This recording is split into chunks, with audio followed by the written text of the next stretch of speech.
नमस्कार साथियों, स्वागत है आप सभी का आपके अपने YouTube channel Dhanraj short hand academy steno classes में। दोस्तों, आज का हमारा डिक्टेशन है राजस्थान हाई कोर्ट स्टेनोग्राफर भर्ती 2020 टेस्ट सीरीज लीगल डिक्टेशन। गति 80 शब्द प्रति मिनट। तो आइए स्टार्ट करते हैं डिक्टेशन 5 सेकंड बाद।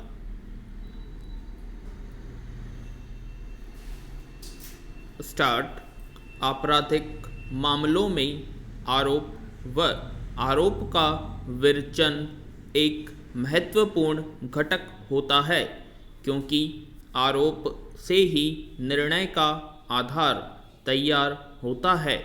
आरोप के माध्यम से अभियुक्त को यह पता चलता है कि उसके ऊपर किस अपराध को करने की बात कही गई है तथा वादी व साक्षियों का साक्ष्य भी आरोप के विषय में ही होता है। विराम।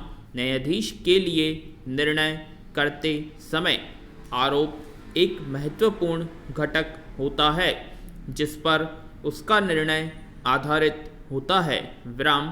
पैरा। दंड प्रक्रिया संहिता के अध्याय 17 में धारा 211 से 224 में आरोप के विषय में प्रावधान किए गए हैं। इस संहिता के अधीन प्रत्येक आरोप में उस अपराध का कथन होगा जिसका अभियुक्त पर आरोप है। विराम। यदि उस अपराध का सृजन करने वाली विधि द्वारा उसे कोई विनिर्दिष्ट नाम दिया गया है तो आरोप में उसी नाम से उस अपराध का वर्णन किया जाएगा। पैरा।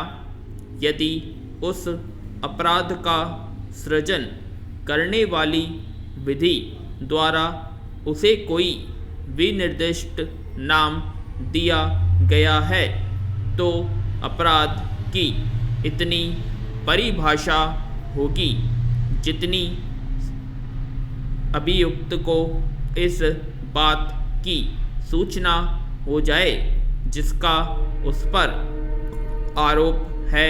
विराम। पैरा। वह विधि और विधि की वह धारा जिसके विरुद्ध अपराध किया जाना कथित है आरोप में उल्लिखित होगी। विराम। यह तथ्य कि आरोप लगा दिया गया है उस कथन के समतुल्य है कि विधि द्वारा अपेक्षित प्रत्येक शर्त जिससे आरोपित अपराध बनता है उस विशिष्ट मामले में पूरी हो गई है। विराम। पैरा। आरोप न्यायालय की भाषा में लिखा जाएगा यदि अभियुक्त किसी अपराध के लिए पहले दोष सिद्ध किए जाने पर किसी पश्चातवर्ती अपराध के लिए ऐसी पूर्व दोष सिद्धि के कारण वर्धित दंड का या भिन्न प्रकार के दंड का भागी है और वह आश्रित है किसी पूर्व दोष सिद्धि उस दंड को प्रभावित करने का प्रयोजन के लिए साबित की जाए जिसे न्यायालय पश्चातवर्ती अपराध के लिए देना ठीक समझे तो पूर्व दोष सिद्धि का तथ्य, तारीख और स्थान आरोप में कथित होंगे और यदि ऐसा कथन रह गया हो तो न्यायालय दंडादेश देने के पूर्व किसी भी समय इसमें जोड़ सकेगा। विराम। पैरा। अभिकथित अपराध के समय और स्थान के बारे में जिस व्यक्ति के यदि कोई हो विरुद्ध अथवा जिस वस्तु के यदि कोई हो विषय में यह अपराध किया गया उस व्यक्ति या वस्तु के बारे में ऐसी विशिष्टियाँ जैसी अभियुक्त को उस बात की जिसका उस पर आरोप है सूचना देने के लिए उचित रूप से पर्याप्त है। आरोप में अंतर्विष्ट होगी।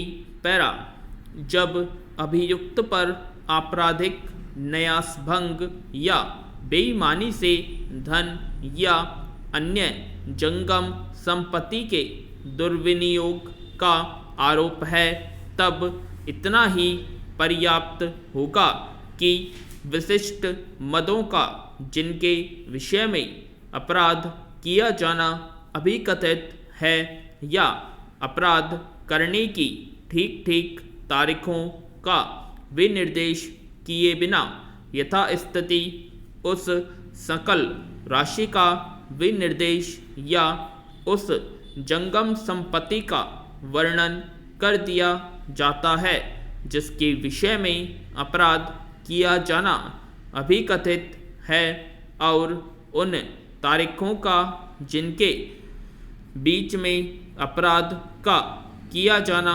अभिकथित है विनिर्देश कर दिया जाता है और ऐसे विरचित आरोप धारा 219 के अर्थ में एक ही अपराध का आरोप समझा जाएगा।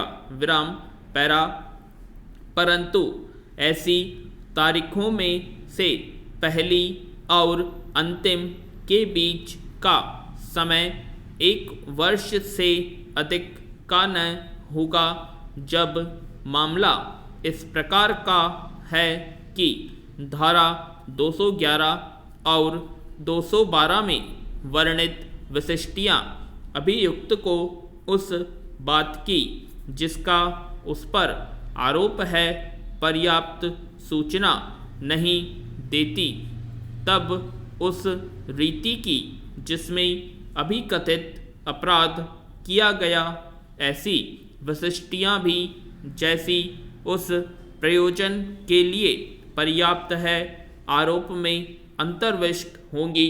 विराम। आशा करते हैं आप सभी को ये डिक्टेशन पसंद आएगी तो प्लीज़ कमेंट बॉक्स में कमेंट करें और अभी तक आपने हमारे चैनल को सब्सक्राइब नहीं किया सब्सक्राइब करें और वीडियो ज़्यादा से ज़्यादा लाइक शेयर करें। धन्यवाद।